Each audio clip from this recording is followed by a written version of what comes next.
শান্তি। আজকের বাংলা মুরলি, তারিখ 6ই মে 2024। প্রাতঃমুরলি। ওম শান্তি। বাপদাদা মধুবন। বাবা বলেন, মিষ্টি বাচ্চারা, এই জন্মের পাপ থেকে হালকা হওয়ার জন্য বাবাকে সত্য কথা বলো, আর পূর্ব জন্মের বিকর্মগুলি যোগ অগ্নির দ্বারা সমাপ্ত করো। আজকের প্রশ্ন, খোদাই খিদমতগার অর্থাৎ পরমাত্ম সেবাধারী হওয়ার জন্য কোন চিন্তা থাকা উচিত? উত্তর, আমাদের স্মরণের যাত্রা থেকে পবিত্র অবশ্যই হতে হবে। পবিত্র হওয়ার চিন্তা থাকা উচিত। এটাই হলো মুখ্য সাবজেক্ট। যে বাচ্চারা পবিত্র হয় তারাই বাবার সেবাধারী হতে পারে। বাবা একা কি করতে পারেন? তাই বাচ্চাদেরকে শ্রীমত অনুযায়ী নিজস্ব যোগবলের দ্বারা বিশ্বকে পবিত্র করে পবিত্র রাজধানী তৈরি করতে হবে। প্রথমে নিজেকে পবিত্র করতে হবে। ওম শান্তি। এই কথা তো বাচ্চারা নিশ্চয়ই বোঝে। আমরা বাবার কাছে যাই রিফ্রেশ হতে। ওখানে তোমরা যখন সেন্টারে যাও তখন এইভাবে ভাবতে পারো না? বাচ্চারা, তোমাদের বুদ্ধিতে আছে, বাবা মধুবনে আছেন। বাবার মুরলি চলে কেবল বাচ্চাদের জন্য। বাচ্চারা বুঝবে আমরা মধুবনে মুরলি শুনতে যাই। মুরলি শব্দটি কৃষ্ণের জন্য ধরে নেওয়া হয়েছে।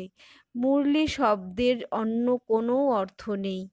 বাচ্চারা, তোমরা এখন খুব ভালোভাবে বুঝতে পেরেছ, তাই না? বাবা বুঝিয়েছেন আর তোমরা সেটা ফিল করে থাকো যে সত্যি আমরা একেবারেই অবুঝ ছিলাম। তোমরা সত্যযুগে কত বুদ্ধিমান, বিশ্বের মালিক ছিলে। কোনো মূর্খ বিশ্বের মালিক হয় না। লক্ষ্মীনারায়ণ বিশ্বের মালিক ছিলেন, কত বুদ্ধিমান ছিলেন, তবেই তো ভক্তিমার্গে পূজনযোগ্য হয়েছেন। জড়চিত্র কথা বলতে পারে না। শিব বাবার পূজা করা হয়, তিনি কি কিছু বলেন? শিব বাবা একবারই এসে বলেন, যারা পূজা করছে তাদের জানা ইনি হলেন জ্ঞান প্রদানকারী বাবা। কৃষ্ণের বিষয়ে ভাবে যে কৃষ্ণ মুরলি বাজায়। যাদের পূজা করে তাদের অ্যাকুপেশন একেবারেই জানে না। সুতরাং এই পূজা ইত্যাদি সবই নিষ্ফল হয় যতক্ষণ না বাবা আসেন। বাচ্চারা, তোমাদের মধ্যে অনেকে বেদ শাস্ত্র ইত্যাদি কিছুই পাঠ করেনি। এখন তোমাদের একমাত্র সত্য বাবা পড়াচ্ছেন। তোমরা বুঝেছ, যথার্থই সত্য পরাণ তিনি হলেন একমাত্র বাবা। বাবাকেই বলা হয় সত্য। নর থেকে নারায়ণ হওয়ার সত্য কাহিনী শোনানো হয়।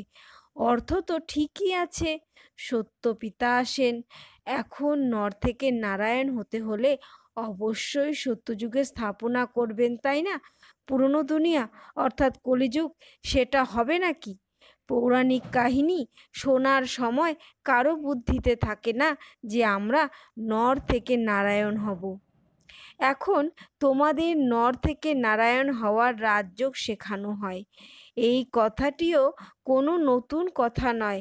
বাবা বলেন, আমি প্রতি কল্পে কল্পে এসে বোঝাই, যুগে যুগে কিভাবে আসব। ব্রহ্মার চিত্র দেখিয়ে তোমরা বোঝাতে পারো। ইনি হলেন রথ, যার এটা হলো অনেক জন্মের শেষের জন্ম, পতিত। এখন উনিও পবিত্র হচ্ছেন, আমরাও হই। যোগবল ছাড়া কেউই পবিত্র হতে পারে না। বিকর্ম বিনাশ হয় না। জলে স্নান করে কেউ পবিত্র হতে পারে না। এ হলো যোগগ্নি। জল হলো আগুন নেভানোর জন্য, আগুন হলো জ্বালাবার জন্য। সুতরাং জল তো আর আগুন নয় যার দ্বারা বিকর্ম ভস্ম হবে। সবচেয়ে বেশি গুরুর কাছে দীক্ষিত হয়েছেন ইনি অর্থাৎ ব্রহ্মা বাবা। শাস্ত্র ইত্যাদি পাঠও অনেক করেছেন। এই জন্মে পণ্ডিত ছিলেন, কিন্তু কোনো লাভ তো হয়নি। পুণ্য আত্মা তো হননি, পাপ কর্ম করেছেন। বাবা বোঝাচ্ছেন, যারা নিজেকে বাবার বাচ্চা নিশ্চয় করে তাদের এই জন্মে কৃত সকল পাপ কর্মের কথা বাবাকে বলে দেওয়া উচিত। যখন বাবা সামনেই আছেন তাহলে হালকা হয়ে যাবে, এই জন্মেই হালকা হয়ে যাবে। তারপর পুরুষার্থ করতে হবে, জন্মান্তরের পাপ কর্মের বোঝা যা মাথায় আছে সেসব নামাতে হবে। বাবা যোগের কথা বোঝাচ্ছেন, যোগের দ্বারাই বিকর্ম বিনাশ হবে। এই কথা তোমরা এখন শুনছো, সত্যযুগে এই কথা কেউ শোনাতে পারে না। এই সম্পূর্ণ ড্রামাটি তৈরি হয়ে আছে। প্রতিটি সেকেন্ড এই পুরো ড্রামা পরিক্রমণ হতে থাকে। এক সেকেন্ড মেলে না অন্যের সাথে, সেকেন্ড আয়ুও কম হতে থাকে। এখন তোমরা আয়ু কম হওয়ার প্রক্রিয়ায় ব্রেক লাগিয়ে দাও এবং যোগের দ্বারা আয়ু বৃদ্ধি করো। বাচ্চারা, তোমরা এখন নিজের আয়ু বাড়াতে হবে যোগবলের দ্বারা। বাচ্চারা, তোমাদের এখন নিজের আয়ু বাড়াতে হবে যোগবলের দ্বারা। যোগের জন্য বাবা অনেক জোর দেন, কিন্তু কেউ বুঝতে পারে না। বলে, বাবা আমরা ভুলে যাই। তখন বাবা বলেন, যোগের অর্থ কিছুই কঠিন নয়, এ হলো স্মরণের যাত্রা। বাবাকে স্মরণ করতে করতে পাপ বিনষ্ট হবে। অন্তিম সময়ে যেমন মতি তেমন গতি হয়ে যাবে। এই বিষয়ে একটি দৃষ্টান্তও দেওয়া হয়। কেউ কাউকে বলে দিল, তুমি হলে মোষ, আর তাতেই সে ভাবতে লাগলো আমি তো মোষ। তাকে বলা হলো, এই দরজা দিয়ে বাইরে যাও। তখন সে বলল, আমি তো মোষ, বের হব কিভাবে? যেন সত্যিকারের মোষ হয়ে গেছে। এই দৃষ্টান্তটি বসে তৈরি করা হয়েছে, এমন কেউ হয় না। এটা কোনো যথার্থ দৃষ্টান্ত নয়, সর্বদা রিয়েল বিষয়ের উপরে উদাহরণ দেওয়া হয়ে থাকে। এই সময় বাবা যা কিছু তোমাদের বোঝান, ভক্তিমার্গে সেসবের আবার উৎসব পালন করা হয়।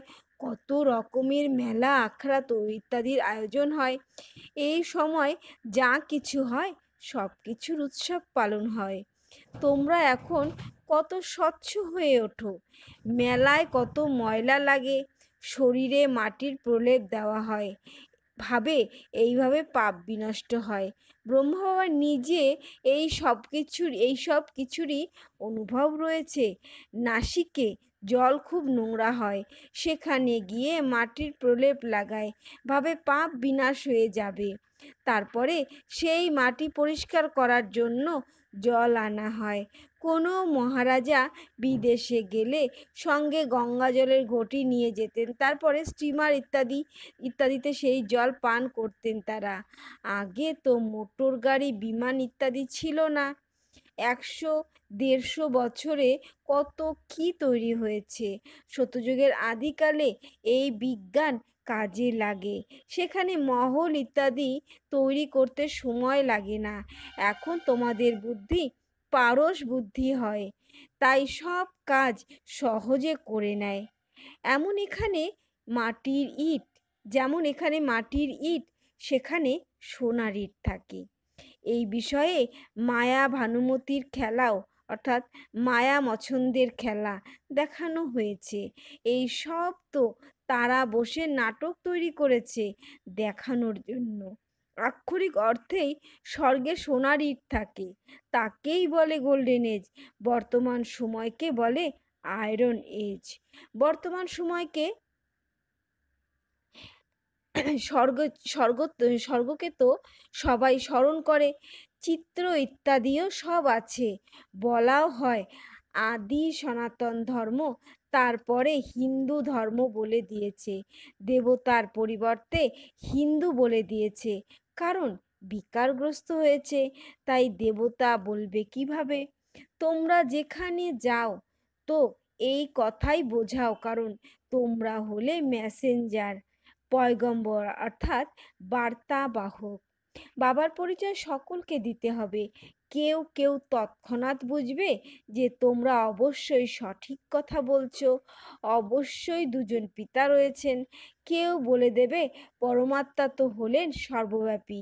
তোমরা বুঝতে পারো এক পিতার কাছ থেকে পার্থিব জগতের উত্তরাধিকার প্রাপ্ত হয়, পারলৌকিক পিতার কাছ থেকে অসীম জগতের উত্তরাধিকার প্রাপ্ত হয় 21 জন্মের জন্য। এই জ্ঞান এখনই আছে, এখানে এই জ্ঞান থাকে না, সেখানে এই জ্ঞান থাকে না। সঙ্গমে উত্তরাধিকার প্রাপ্ত হয়, ফলে 21 জন্মের রাজত্ব করো। তোমরা সম্পূর্ণ বিশ্বের মালিক হও। এই কথা তোমরা এখন জানতে পেরেছ। যারা পাক্কা নিশ্চয় বুদ্ধি হয় তাদের কোনো সংশয় উৎপন্ন হওয়ার কথা নয়। অসীম জগতের বাবার কাছ থেকে অসীম জগতের উত্তরাধিকার প্রাপ্ত হয়। শিব বাবা এসে নিশ্চয়ই সম্পদের উত্তরাধিকার তো দেবেন। তাই বাবা বলেন, এই ব্যাজ খুব ভালো, ব্যাজ অবশ্যই রাখবে, ঘরে ঘরে মেসেজ দিতে হবে, তারপরে কেউ বিশ্বাস করুক বা না করুক। বিশ্বাস এলে তখন ভাববে যে ভগবান এসেছেন, তখন তাদের তোমরা মেসেজ দিয়েছিলে, তারা স্মরণ করবে যে শ্বেত বস্ত্রধারী ফরিস্তা কারা ছিল। সূক্ষ্ম বতনেও তোমরা ফরিস্তাদেরকে দেখো, তাই না? তোমরা জানো মাম্মা বাবা যোগ বলের দ্বারা এমন ফরিস্তা হন, তাই আমরাও হব। এই সব কথা বাবা এনার অর্থাৎ ব্রহ্মা বাবার মধ্যে প্রবেশ করে তোমাদের বোঝান, ডাইরেক্ট নলেজ দেন। বাবার মধ্যে যা নলেজ আছে বাচ্চারা সেসব তোমাদের মধ্যেও আছে। যখন উপরে যাও তখন নলেজের পার্টও পুরো হয়ে যায়। তারপরে যা পার্ট প্রাপ্ত হয় তা হয় সুখের পার্ট, এবং এই নলেজ বিস্মৃত হয়। অতএব বাচ্চারা তোমরা যেখানেই যাও মেসেঞ্জারের চিহ্ন হিসাবে ব্যাজ সঙ্গে অবশ্যই থাকা চাই। তাতে যতই কেউ হাসুক, এই নিয়ে কি আর হাসবে? তোমরা তো যথার্থ কথা শোনাও। ইনি হলেন অসীম জগতের পিতা, তার নাম হলো শিব বাবা। তিনি হলেন কল্যাণকারী, এসে স্বর্গের স্থাপন করেন। এ হলো পুরুষোত্তম সঙ্গম যুগ। এই সম্পূর্ণ জ্ঞান বাচ্চারা তোমরাই পেয়েছ, তাহলে ভুলে যাও কেন? কথা তো খুবই সহজ। চলতে ফিরতে বাবাকে এবং অবিনাশী উত্তরাধিকারকে স্মরণ করতে হবে, শান্তিধাম এবং সুখধাম। তোমরা বাচ্চারা এখানে এসে মুরলি শুনে যাও, তারপর সবাইকে শোনাতে হবে। এমন নয় একজন ব্রাহ্মণই কেবল মুরলি ক্লাস করাবে। ব্রাহ্মণীদের নিজ সম তৈরি করা উচিত, তখন অনেকের কল্যাণ করতে পারবে। যদি একজন ব্রাহ্মণী কোথাও চলে যায় তবে অন্যজন সেন্টার চালাতে পারবে না কেন?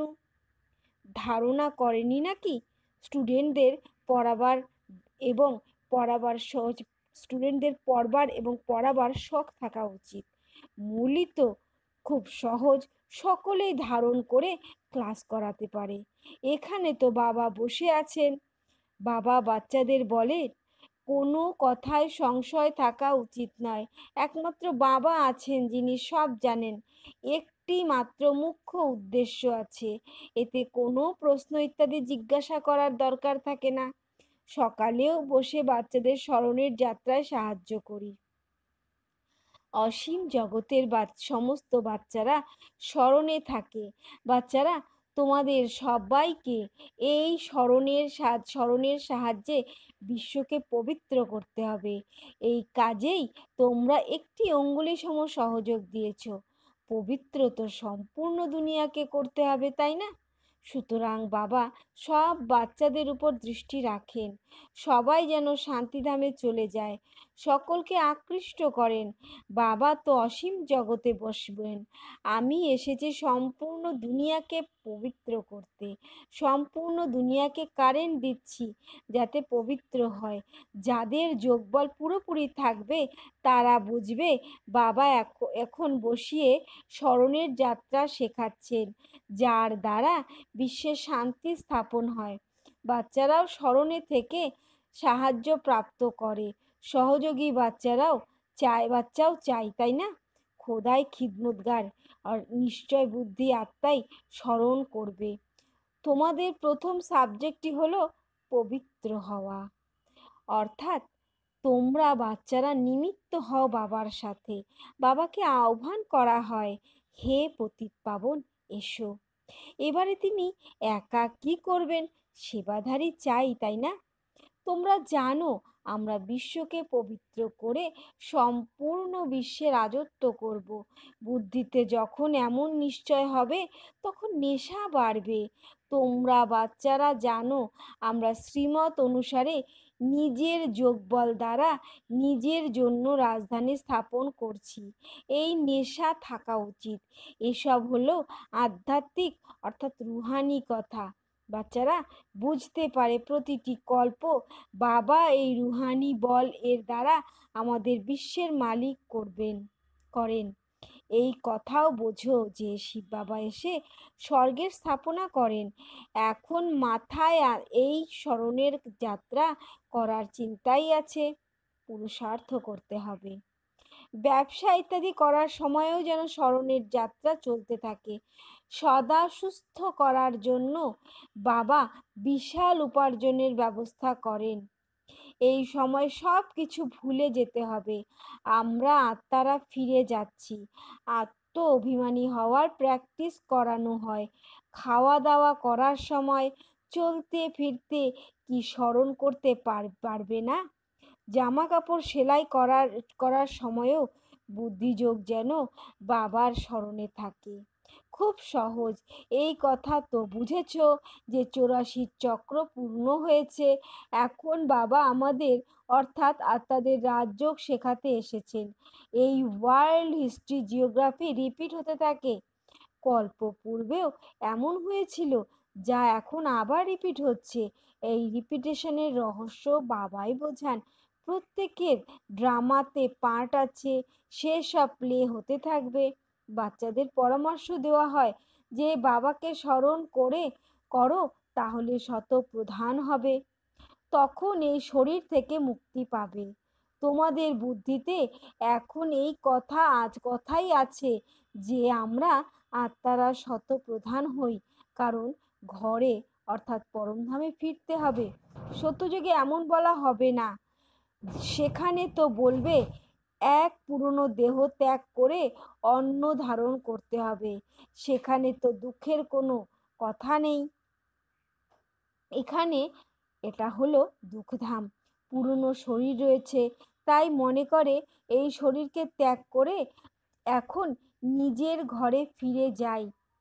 বাবাকে নিরন্তর স্মরণ করতে হবে। তিনি নিরাকার পিতা। তিনি হলেন জ্ঞানের সাগর। তিনি এসে সকলের সদ্গতি করেন। বাবা বলেন, সাধু সন্ন্যাসীদেরও আমি উদ্ধার করি। তোমরা এখন এক বাবার সঙ্গে যোগযুক্ত হও। আত্মারা তোমাদের সবার বাবার অবিনাশী উত্তরাধিকার প্রাপ্তির অধিকার রয়েছে।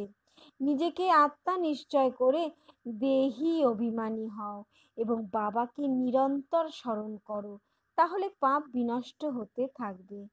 আচ্ছা, মিষ্টি মিষ্টি হারানিধি বাচ্চাদের প্রতি মাতা পিতা বাপ দাদার স্মরণের স্নেহসুমন আর সুপ্রভাত। আত্মাদের পিতা তার আত্মারূপী বাচ্চাদের জানাচ্ছেন নমস্কার।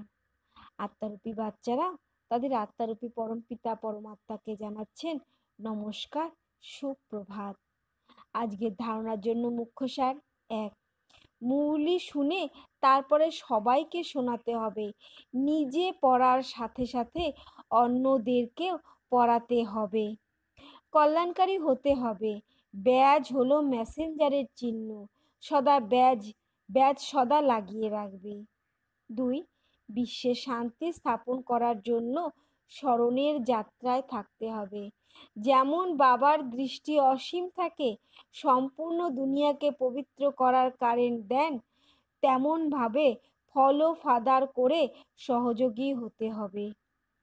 আজকের বরদান: কর্ম আর যোগের ব্যালেন্সের দ্বারা কর্মাতীত স্থিতির অনুভবকারী কর্মবন্ধন মুক্ত ভব।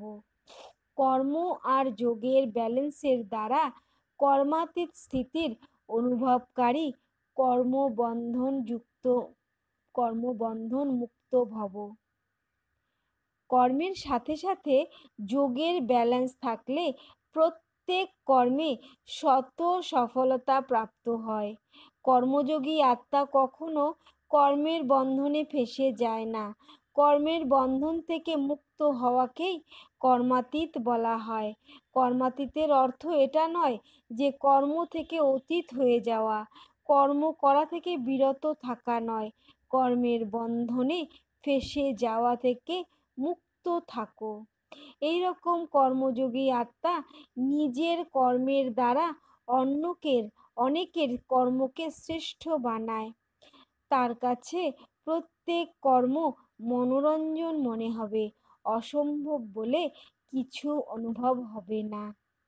আজকের স্লোগান: পরমাত্ম প্রেমই হলো সময়ের ঘণ্টা, যেটা অমৃতবেলায় উঠিয়ে দেয়। পরমাত্ম প্রেমই হলো সময়ের ঘণ্টা, যেটা অমৃত বেলায় উঠিয়ে দেয়। ওম শান্তি।